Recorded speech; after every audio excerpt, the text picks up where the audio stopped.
Hello everyone. So guys నేను already Andhra university and అలాగే జేఎన్‌టీయూకి సంబంధించిన కట్ ఆఫ్ ర్యాంక్స్ అని ఆల్రెడీ చేశాను. ఒకవేళ అది వీడియో చూడకపోతే డిస్క్రిప్షన్‌లో గాని, కామెంట్ సెక్షన్‌లో గాని పిన్ చేసి ఉంటాను. సో చూడడానికైతే ట్రై చేయండి. ఓకేనా? సో నేనెందుకు కట్ ఆఫ్ ర్యాంక్స్ అనేవి నేను అంత క్లియర్‌గా చెప్తున్నానంటే, సో ఇక్కడ ఏంటి అంటే మోస్ట్ ఆఫ్ ది స్టూడెంట్స్ చేసే తప్పు ఏంటి అంటే, ఒక కాలేజ్ గురించి చాలా క్లియర్‌గా తెలుసుకోరనమాట. లైక్ ఆ కాలేజ్ ఫ్యాకల్టీ గాని, ఆ కాలేజ్ ప్లేస్‌మెంట్స్ గాని అస్సలు తెలుసుకోకుండా కాలేజ్‌లో జాయిన్ అయిపోతూ ఉంటారు. But at the end of the year వచ్చేప్పటికి ఏంటి అంటే, అనవసరంగా ఈ కాలేజ్‌లో జాయిన్ అయ్యామని చెప్పి ఒక రిగ్రెట్ ఉండిపోతుంది కాబట్టి, సో ముందు మీరు ఏ కాలేజ్ గురించి అనుకుంటున్నారో, ఆ కాలేజ్ సంబంధించిన కట్ ఆఫ్ ర్యాంక్స్ గాని, అండ్ ప్లేస్‌మెంట్స్ గాని, ఫ్యాకల్టీ గాని, తర్వాత ఈ లైబ్రరీ ఫెసిలిటీస్ గాని, ఇవన్నీ ఉంటాయి కదా! సో ఇవన్నీ ఎలా ఉన్నాయో ఫస్ట్ ఆఫ్ ఆల్ తెలుసుకోవడానికైతే ట్రై చేయండి. ఆ పర్టిక్యులర్ కాలేజ్ ఏదైతే వెబ్‌సైట్ ఉందో, ఆ వెబ్‌సైట్‌లోకి వెళ్లి చూసి, మీకు ఇన్ డీటెయిల్డ్‌గా అన్నీ ఉంటాయి కాబట్టి, ఒకసారి చూస్తే మీకు అర్థమైపోతుంది. ఓకేనా? సో ఇంక లేట్ చేయకుండా ఈరోజు ఈ వీడియోలో ఏంటి అంటే, అనిట్స్ అండ్ అలాగే జీవీపీకి సంబంధించిన కట్ ఆఫ్ ర్యాంక్స్ అనేవి వన్ బై వన్ చూపిస్తూ ఉంటాను. ఆహ్, మీరు వీలైతే ఏం చేస్తారంటే ఈ వీడియో పాజ్ చేసి మీకు సంబంధించిన బ్రాంచ్ ఎప్పుడైతే వస్తుందో అప్పుడు రికార్డ్ అంటే లైక్ రాసుకోవడానికైతే ట్రై చేయండి. అదే మీ ర్యాంక్స్ అండ్ అలాగే మీకు చూపిస్తాను. సో కెమికల్ ఇంజినీరింగ్ ఉంది కదా! సో ఫర్ ఎగ్జాంపుల్ కెమికల్ ఇంజినీరింగ్‌లో మొత్తం 13 మెంబర్స్ అనేవాళ్ళు అయ్యారు కాబట్టి, మీ యొక్క ఏదైతే ర్యాంక్ ఉందో ఆ ర్యాంక్ అండ్ అలాగే ఆహ్, క్యాస్ట్ ఈ 2 కూడా రాసుకోవడానికైతే ట్రై చేయండి. ఓకేనా?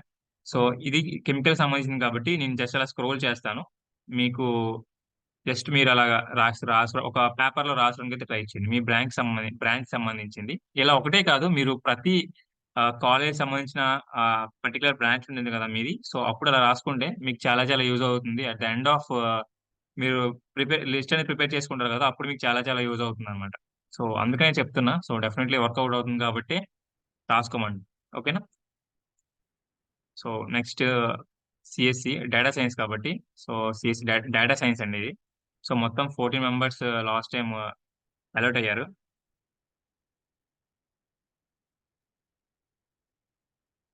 ఓకేనా? సో, సీఎస్‌సిలో మాత్రం అరౌండ్ 20 మెంబర్స్ అనమాట. సో, ఇక్కడ మీకు క్లియర్‌గా చూపిస్తున్నాను కదా! సో, ఇక్కడ క్యాస్ట్ ఏదైతే బీసీబీ ఉందో, సో, అది 1025 అనమాట. ఓకేనా? సో, 507, 974 ఇలా దానికి సంబంధించిన క్యాస్ట్ అలా రాసుకోవడానికైతే ట్రై చేయండి. ఓకేనా? నేను ఫైనల్‌గా ఒక వీడియో చేస్తాను. అంటే ఏంటి అంటే కట్ ఆఫ్ ర్యాంక్స్ బేస్ చేసుకొని కాలేజ్ లిస్ట్ అనేది ఎలా ప్రిపేర్ చేసుకోవాలి ఏంటి అని చెప్పి ఫైనల్‌గా ఒక వీడియో అయితే చేస్తాను. అక్కడ మీకు లిస్ట్ ఔట్ చేసుకోవచ్చనమాట. ఓకేనా? సో, మెల్లగా లిస్ట్ ఔట్ చేసుకోవచ్చు. అలాగే నేను పెడుతున్న ప్రతి వీడియో కూడా చూస్తున్నారనుకోండి, మీకు క్లారిటీ వస్తుందనమాట. ఓకే. ఈ కాలేజ్‌లో ఈ కట్ ఆఫ్ ర్యాంక్స్ ఉన్నాయి కాబట్టి ఫైనల్‌గా లిస్ట్ అనేది ప్రిపేర్ చేసుకోవచ్చని చెప్పి. ఓకేనా? సో, మీరు ఒకవేళ నేను ఫాస్ట్‌గా వెళ్తున్నాననుకుంటే మాత్రం డెఫినైట్‌లీ మీరు స్లో డౌన్ చేయండి. అంటే ఆహ్, వీడియో అనేది పాజ్ చేసి చూడడానికైతే ట్రై చేయండి. సో, మీ బ్రాంచ్ అయిపోతే సో, యూ కెన్ లీవ్ అనమాట. ఓకేనా? సో, నెక్స్ట్ జీవీపీ కోసం వెయిట్ చేయాలంతే. సో, ఇక్కడ ఈసీ వాళ్ళకి అరౌండ్ 33 మెంబర్స్‌ని లాస్ట్ టైమ్ అలాట్ చేశారనమాట. కొన్ని స్పాట్ అడ్మిషన్స్ కూడా ఉన్నాయి. బట్ నేను ఏంటంటే లైక్ స్పాట్ అడ్మిషన్స్ ఏవైతే ఉన్నాయో అవి ఎక్కువ ర్యాంక్ ఎవరికైతే వచ్చిందో వాళ్ళు మాత్రం ప్రిఫర్ చేయండి. అరౌండ్ మీకు ఒకవేళ 1000 ర్యాంక్ అలా వచ్చినా సరే యూ కెన్ ఈజిలీ మీరు అనిట్స్ కాలేజ్‌లో పెట్టొచ్చనమాట. ఓకేనా? So, 1000 rank or else 500 rank below వచ్చినా సరే మీరు ఈజీగా ఈ కాలేజ్‌లో అంటే లైక్ సీట్ కోసం వెయిట్ చేయొచ్చు. ఓకేనా? సో, సెకండ్ కౌన్సెలింగ్ కూడా ఉంటుంది కాబట్టి so, definitely I think second కౌన్సెలింగ్‌లో కూడా మాక్సిమం సీట్స్ అనేవి అలౌట్ చేస్తారు. సో, కాబట్టి అస్సలు వరీ అవ్వాల్సిన అవసరం లేదు. ఇక్కడ మీరు చూడొచ్చు 33 లాస్ట్ ఏదైతే ఉందో అది సెకండ్ కౌన్సెలింగ్‌లో అలౌట్ చేశారన్నమాట. Second phase. సో, థర్డ్ ఫేజ్‌లో అంటే మాక్సిమం స్పాట్ అడ్మిషన్సే ఉంటాయి. సో, మీరు స్పాట్ అడ్మిషన్స్ అంటే ఆస్తులు అమ్ముకోవాల్సిందే. సో, అది మాత్రం పక్కాగా చెప్పగలను. అంటే ఏంటంటే కొంతమంది ఫ్రెండ్స్ ఉంటారు గదా! సో, వాళ్ళు ఇప్పుడు చాలా సఫర్ అవుతున్నారన్నమాట. అంటే మనీ పే చేయలేక. సో, కాబట్టి చెప్తున్నా గదా! సో, స్పాట్ అడ్మిషన్స్ వరకు మీరు రావాల్సిన అవసరం లేదు. ఒకవేళ మీకు 1000 ర్యాంక్ బిలో వస్తే, ఒకవేళ 1000 ఎక్కువొస్తే మాత్రం డెఫినైట్‌లీ మీరు వెయిట్ చేసి తప్పదు. స్పాట్ అడ్మిషన్స్ కోసం గాని, ఇంకేదైనా మంచి కాలేజ్ ఆర్ ఎల్స్ ఎలాంటి కాలేజ్ అయినా సరే చూస్ చేసుకోండి. మీకు లోకల్‌లో ఏదైనా మంచి ప్లేస్‌మెంట్స్ వచ్చే కాలేజ్ ఉందనుకోండి, అక్కడే జాయిన్ అవ్వండి. మీరు ఇంత దూరం వచ్చి ఇక్కడ కాలేజ్‌లో జాయిన్ అవ్వడం కంటే అదే బెటర్ గదా! సో, స్పాట్ అడ్మిషన్స్ చాలా మంది జాయిన్ అయ్యారు.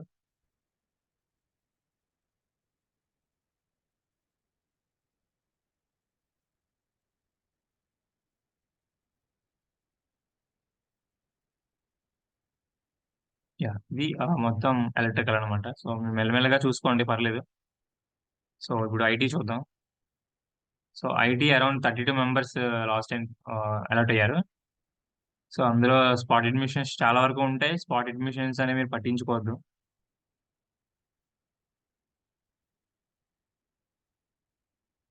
ఐ థింక్ మెల్లగానే స్క్రోల్ చేస్తాను అనుకుంటా. సో ఫాస్ట్‌గా అయితే చేయను. సో రాసుకోవడానికి అయితే ట్రై చేయండి. ఓకేనా?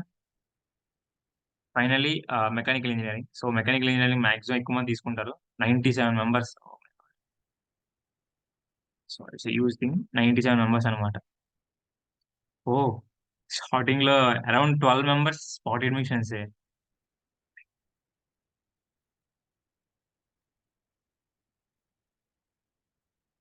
స్పాట్ అడ్మిషన్స్ మీరు రాసుకోవాల్సిన అవసరం లేదులెండి. ఓకేనా? జస్ట్ మిగతావి ఏవైతే ఉన్నాయో అవి రాసుకోవడానికైతే ట్రై చేయండి. మిగతా ర్యాంక్ అండ్ అలాగే క్యాస్ట్ రాసుకుంటే మీకు ఐడియా అనేది ఉంటుందన్నమాట. సో నెక్స్ట్ జీవీపీ కూడా చూద్దాం. సో జీవీపీ కూడా మాక్సిమం ఇలానే ఉంటుంది అన్నిటిస్ కాలేజ్ లానే. నేను చెప్తున్నాను కదా! ఒక కాలేజ్ గురించి కట్ ఆఫ్ ర్యాంక్స్, దాని తర్వాత దాని యొక్క ప్లేస్‌మెంట్స్, దాని యొక్క ఫ్యాకల్టీ ఎలా ఉన్నారు, ఏంటి అని చెప్పి మీరు చూసుకుంటే, సో డెఫినైట్‌లీ మీకు ప్లస్ పాయింటే అది. ఓకేనా? మీరు ఫైనల్‌గా ప్రిపేర్ చేసుకుంటారు లిస్ట్. ఆ లిస్ట్‌లో మీకు చాలా చాలా యుటిలైజ్ అవుతుంది కాబట్టి అస్సలు మిస్ చేయొద్దు. ఓకేనా? ఇంకా జీవీపీ కదా! యాహ్! గాయత్రి విద్యా పరిషత్. ఇందులో మొత్తం ఐ థింక్ 9 బ్రాంచెస్ ఉన్నాయనుకుంటా. సో సీఎస్ఈతో స్టార్ట్ చేద్దాం. 30 మెంబర్స్‌ని తీసుకున్నారు. ఐ థింక్ మీకు క్లియర్‌గా చూపిస్తాను. వీడియో పాజ్ చేసి రాసుకోవడానికైతే ట్రై చేయండి. ఓకేనా? లాస్ట్‌లో కొన్ని పాయింట్స్ చెప్తాను. మీరు ఒకవేళ రాసినట్లయితే అక్కడికి మీరు వెంటనే జంప్ అవ్వండి. అక్కడ మేము డిస్కస్ చేద్దాం. లాస్ట్ 2 మినిట్స్ ఆర్ 3 మినిట్స్ బ్యాక్‌కి అక్కడికి. ఓకేనా?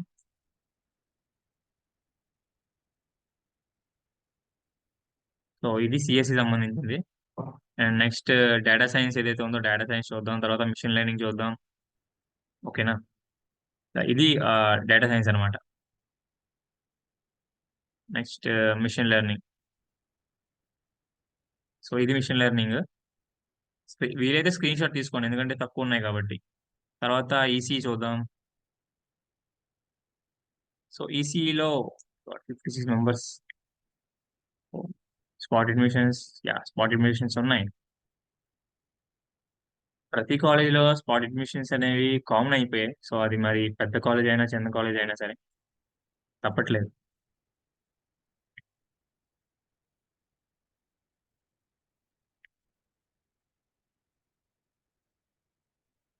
సో డైలీ ఒక వీడియో అయితే పెడతాను. సో డెఫినైట్‌లీ మీకు యూజ్ అవుతుంది కాబట్టి మెల్లగా అన్నీ కూడా రాసుకోవడానికి ట్రై చేయండి.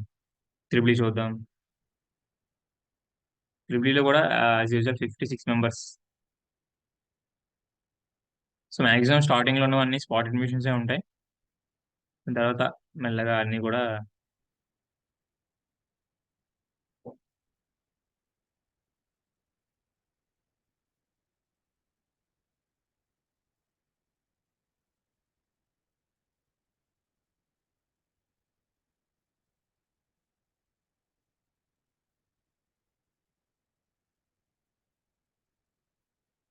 ఐటీ అన్నమాట ఇది.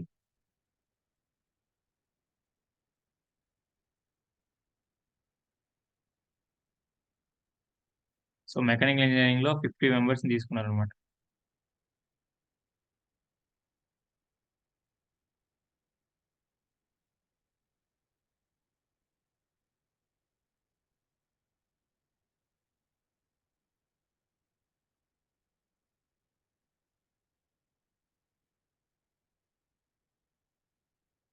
ఓకేనా? మనం ఇంకా సివిల్ ఇంజినీరింగ్ చూడలేదు. కెమికల్ ఇంజినీరింగ్ చూడలేదు. సివిల్ ఇంజినీరింగ్ చూద్దాం. సో సివిల్ ఇంజినీరింగ్‌లో 40 మెంబర్స్ తీసుకున్నారు.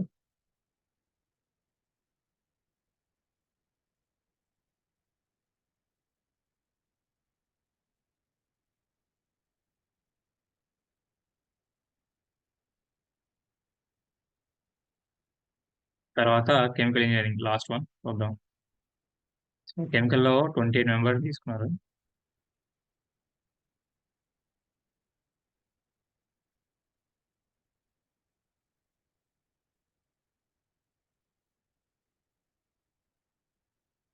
ఓకేనా?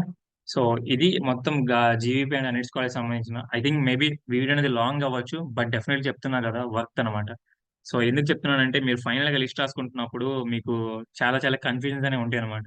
ఏ కాలేజ్ ముందు పెట్టాలి? ఏ కాలేజ్ తర్వాత పెట్టాలని చెప్పి. మీరు ఈ పర్ఫెక్ట్ ర్యాంక్స్ ఏవైతే మీరు రాసుకున్నారో, దాన్ని బేస్ చేసుకొని మీరు క్యాస్ట్ రాసుకున్నారు కదా! మీ క్యాస్ట్ ర్యాంక్ చేసుకొని ఒక కాలేజ్ లిస్ట్ అనేది ప్రిపేర్ చేసినప్పుడు ఏంటి అంటే, ఫర్ ఎగ్జాంపుల్ మీ క్యాస్ట్ ఏదైతే ఉందో, మీ క్యాస్ట్‌లో ఈ ర్యాంక్ అనేది ఉంది. ఓకేనా? సో, అలా మీరు ప్రతి కాలేజ్ కూడా రాసుకుంటారు కాబట్టి, అప్పుడు మీరు ఫైనల్‌గా ప్లాన్ చేసినప్పుడు ఏంటి అంటే, ఒక లిస్ట్ రాసుకోండి. అంటే అనిట్స్ కాలేజ్‌కి నాకొచ్చిన ర్యాంక్ ఏదైతే ఉందో, ఈ ర్యాంక్ అనేది కట్ ఆఫ్ అనేది మాక్సిమం సరిపోతుంది కాబట్టి, ఇది ఫస్ట్ పెడదాం. దాని తర్వాత జీవీ పెడదాం. అదే కాకుండా ప్లేస్‌మెంట్స్ కూడా ఏవైతే ఉన్నాయో, దాన్ని బేస్ చేసుకొని కూడా మీరు పెట్టాలనమాట. సో, అరౌండ్ లైక్ ఫైనల్‌గా అంటే లైక్ రీసెంట్‌గా ఉన్న దాంట్లోను ఆ ప్లేస్‌మెంట్స్ అనేవి సరిగ్గా లేకపోవచ్చు. But okay. మీరు ట్రై చేస్తున్న కొద్దీ దాని గురించి మీరు తెలుసుకుంటారు కాబట్టి, డెఫినైట్‌లీ మీకు ఇంకా ఒక 2027 అనుకుంటా మీరు ఫైనల్‌గా ఒకవేళ పాస్ ఔట్ అయితే. సో, ఇంకా చాలా వరకు టైం ఉంది కాబట్టి డోంట్ వర్రీ. ఓకే. సో, మీరలా ప్రిపేర్ చేసుకోండి. డెఫినైట్‌లీ మీకు వర్కౌట్ అవుతుంది. ఓకేనా? So, thank you. Thank you very much. జై హింద్.